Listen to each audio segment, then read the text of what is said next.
¿Cómo es que nosotros estamos edificando sobre la roca de en Cristo Jesús?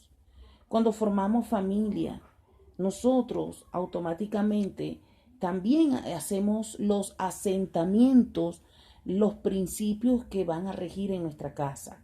Cada quien viene de un papá, de una mamá, la esposa viene de una familia, el esposo viene de otra familia, pero cuando se unen están edificando una casa, una familia, y ese matrimonio va a establecer los principios. El asunto aquí es cómo ese matrimonio, por ejemplo, está estableciendo los principios, se corresponden a los principios del Señor, o yo puedo darme el permiso para establecer principios que van fuera de la verdad del Señor, porque entonces mi casa es una cosa, pero la doctrina de Cristo es otra, donde solamente se hace válida en la iglesia donde me congrego, pero no en mi casa. ¿Cómo así? Por ejemplo,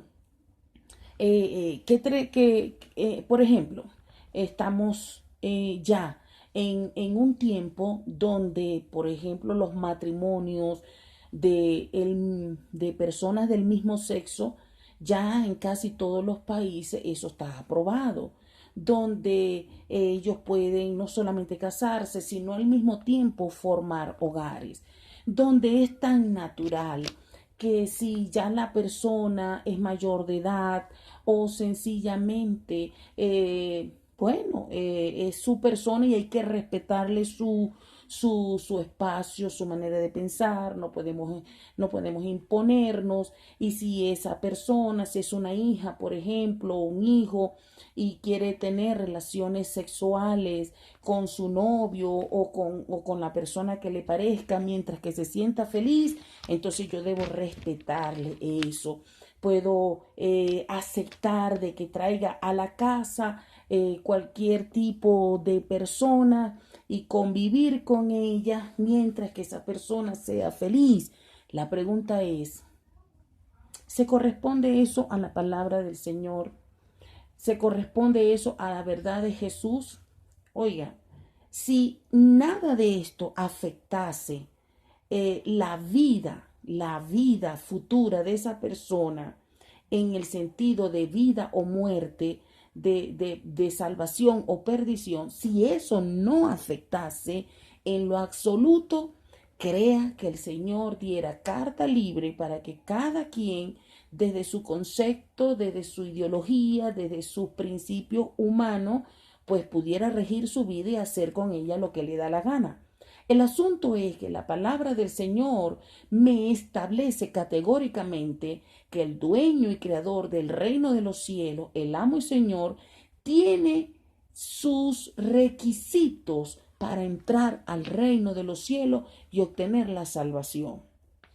Entonces todo aquel que quiera obtener la salvación, disfrutar de ella aquí en el presente y luego, cuando partimos de este mundo, estar en la eternidad con Él, obligatoriamente tenemos que regirnos por los fundamentos, por las condiciones preestablecidas por Dios. Entonces, no hay negociación. En el Señor no hay negociación. Si yo soy un padre, una madre de familia, yo quiero que mi hijo se salve, porque no deseo que ninguno de mis hijos vaya a parar al infierno, ni mucho menos en el tiempo que Dios le conceda la bendición de estar aquí en la tierra, tener que estar lidiando con las maquinaciones de Satanás, ni ser engañado, ultrajado, violado, todo lo que sabemos que hacen las tinieblas, sencillamente porque no soy capaz de establecer el fundamento de Dios en la vida de ellos. Por eso, nuevamente, el apóstol Pablo nos dice que el propósito de Dios cuando nos da la palabra, la doctrina, es para establecer el fundamento de la vida de una persona en su corazón y para el resto de su vida. Hebreos 6, del 1 al 2 dice, por tanto, dejando ya los rudimentos de la doctrina de Cristo, vamos adelante a la perfección, no echando otra vez el fundamento del arrepentimiento de obras muertas, de la fe en Dios, de la doctrina de los bautismos, de la imposición de las manos, de la resurrección de los muertos y del juicio eterno. Y esto haremos si Dios en verdad lo permite. Lo que el apóstol Pablo está diciendo es que hay una, vamos a decir, una primera etapa de formación doctrinal y en la cual nosotros no debemos quedarnos allí, sino que debemos continuar buscando esa perfección en Cristo Jesús. Y nuevamente la manera de hacerlo es a través de la revelación de la palabra. Cuando estas doctrinas de Cristo forman parte de nuestra manera de pensar y de nuestros procesos de razonamiento, comenzamos a conocer a Cristo, pues Él y su palabra son los mismos. Solamente con estas enseñanzas firmemente arraigadas en nuestras vidas, podremos con toda confianza comenzar y continuar hacia la madurez cristiana. Dios nos ha dado, dice, el fundamento, nos ha puesto ese fundamento en nosotros. Es Dios quien lo pone. Entonces, el mismo Dios lo va a revisar periódicamente para determinar si es adecuado para soportar el peso y la presión de la estructura. Fíjese nuevamente lo que dice 1 Corintios 3, del 13 en adelante, dice, la obra de cada uno se hará manifiesta, porque el día la declarará, pues por el fuego será revelada, y la obra de cada uno, cual sea, el fuego la probará. Si permaneciere la obra de alguno que sobreedificó, recibirá su recompensa. Si la obra de alguno se quemare, él sufrirá pérdida. ¡Qué tremendo! Entonces, cuando escuchamos aquella frase, si Dios en verdad lo permite, confirma que si Él encuentra que nuestro fundamento está firme, nos otorgará permiso para seguir edificando. Pero si no, tendremos que volver a empezar. Debido a que Dios desea que seamos sus templos formados a la imagen de su Hijo Jesucristo, está muy interesado en que tengamos un cimiento seguro para que más adelante no seamos destruidos por presiones inesperadas o por las tentaciones de este mundo. Hay un precio que pagar si queremos ver este edificio terminado. Lucas 14, 28 al 29 nos habla de ese precio. Pero ¿quién de vosotros, queriendo edificar una torre, no se sienta primero y calcula los gastos a ver si tiene lo que necesita para acabarla? No sea que después que haya puesto el cimiento y no pueda acabarla, todos los que lo vean comiencen a hacerle burla de él. ¡Qué terrible! ¡Qué terrible! Porque sencillamente no fue capaz de pagar el costo, el precio de la edificación. ¿Cuáles son esos costos? ¿Cuáles son esos costos? Un cristiano puede enfrentar la pérdida de jerarquía social o riqueza, tal como la estamos viviendo actualmente en Venezuela y en el mundo entero a causa de la pandemia. Puede perder el control sobre el dinero, el tiempo, la profesión, aún el control sobre su propio cuerpo a causa de alguna enfermedad o un accidente. Pueden odiarlo, separarlo de su familia o aún sentenciarlo a muerte. Seguir a Cristo no significa una vida exenta de problemas. Con verdadero interés debemos considerar el costo de ser un discípulo de Cristo, al grado de saber a qué nos comprometemos y que más tarde no sintamos la tentación de volvernos atrás. Porque el Señor dice en su palabra que Él no se agrada con los que habiendo comenzado la obra se vuelven atrás. Jesús mismo dijo en Marcos 8, del 34 al 35, y llamando a la gente y a sus discípulos les dijo, si alguno quiere venir en pos de mí, niéguese a sí mismo y tome su cruz y sígame, porque todo el que quiera salvar su vida, la perderá. Y todo el que quiera su vida y todo el que pierda su vida por causa de mí y del evangelio, la salvará. Entonces, ¿cómo llegar a este nivel donde nosotros podamos pagar ese precio tan alto como es el negarnos a nosotros mismos, como es el morir a nosotros mismos, como es quizás llegar hasta entregar nuestra vida por amor a Jesús, por su reino o por la vida de alguien que necesita conocer a Jesús? ¿Cómo llegar allá? Eso solamente lo podemos hacer cuando la verdad de Cristo está arraigada en nosotros. Porque no se trata solo de fe. No se trata solo de fe. Porque aún hay mucha gente que no tiene a Cristo y tiene fe. Tiene fe en su fuerza, tiene fe en sus capacidades, tiene fe en cosas espirituales que no tienen que ver nada con Cristo, y son gente que hasta logran muchas cosas y sobrepasan pruebas tremendas, pero su fin será la perdición en el infierno. ¿Por qué? Porque no entregaron lo más precioso, que es su vida a Jesús. Entonces, seguir a Cristo, edificar una casa en la roca inconmovible, es que todos los elementos para construir la casa, todos los materiales para construir y sobreedificar en esa casa, tiene que recibir la aprobación de la roca que es Cristo Jesús.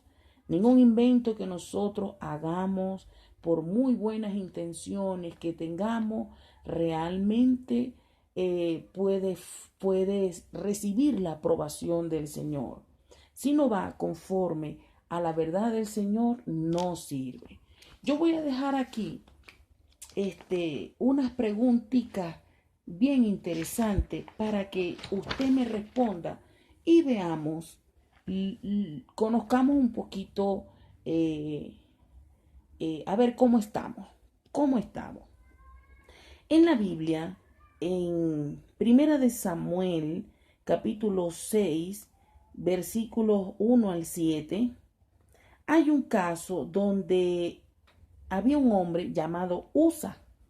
Y dicen las escrituras que esa persona estaban trasladando el arca, y esa arca resulta que por un momento se tambaleó y él quiso sostenerla para que el arca no se cayera. Pero dice la palabra que inmediatamente el Señor lo mató. ¿Por qué? ¿Por qué el Señor lo mató? ¿Está usted de acuerdo con eso? ¿Le parece que Dios actuó bien? ¿Por qué Dios hizo eso?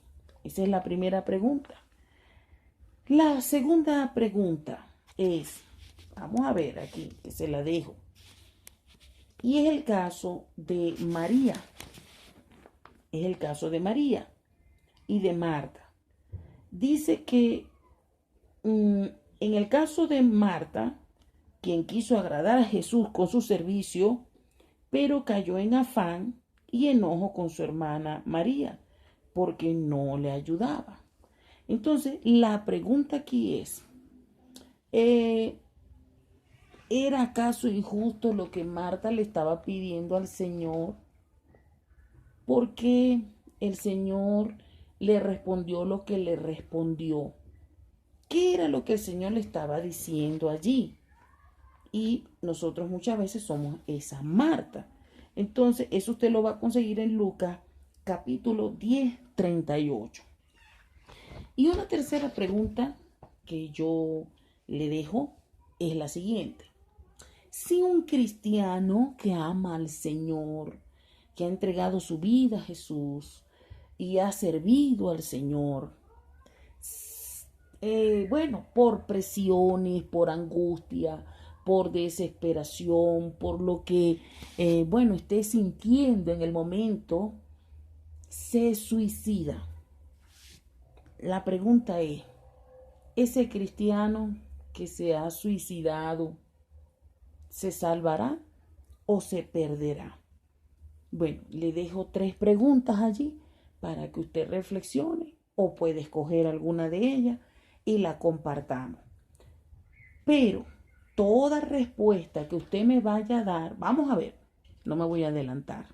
Respóndame esas preguntas y se abre el abanico de discusión de esta respuesta que cada uno pueda compartir.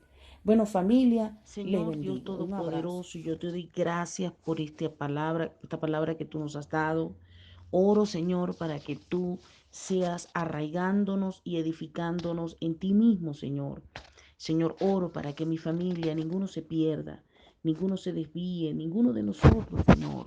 Aun cuando por momentos sintamos desfallecer, aun cuando por momentos, por cuestiones de inmadurez, Señor, tomemos sendas equivocadas, errores que cometamos. Espíritu Santo, yo oro para que tú nos vuelvas a ti, para que la verdad de Cristo que tú estás sembrando en nosotros venga y revele y despierte nuestro corazón, nuestra mente, que las tinieblas puedan ser desbaratadas y podamos volvernos a ti, Señor.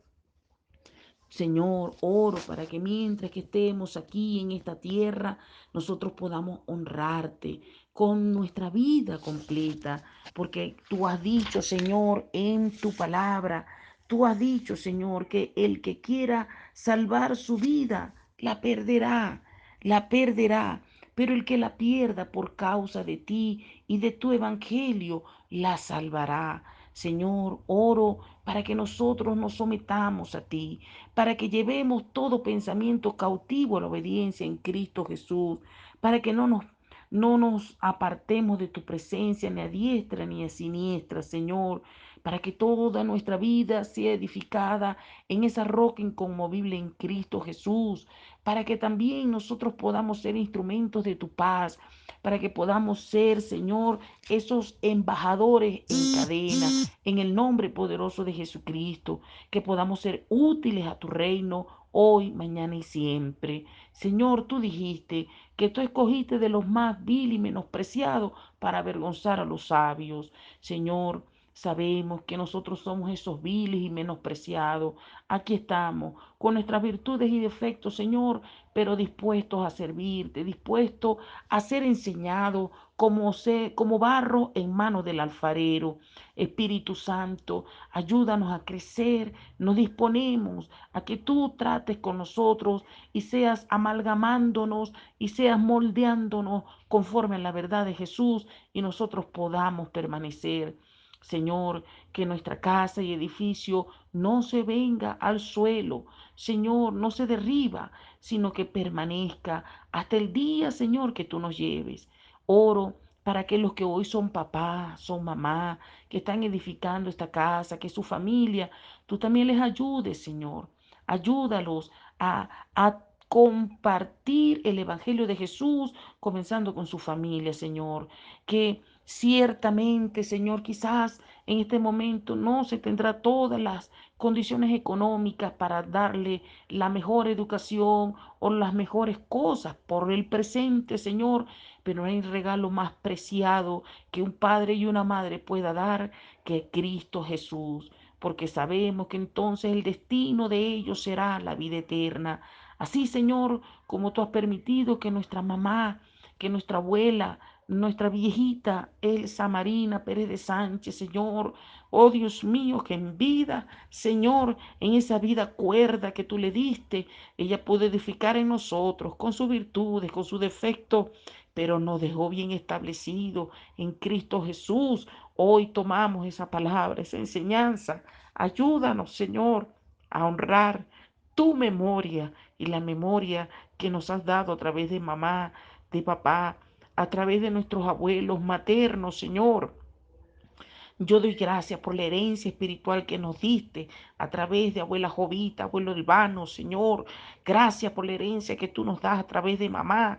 Gracias, Señor, porque oro en el nombre de Jesús para que esta herencia, Señor, que ahora está en nuestras manos administrarla, Señor, también nuestra futura descendencia, cada sobrino, cada nieto puede estar arraigado en la roca inconmovible que es Cristo Jesús, Señor.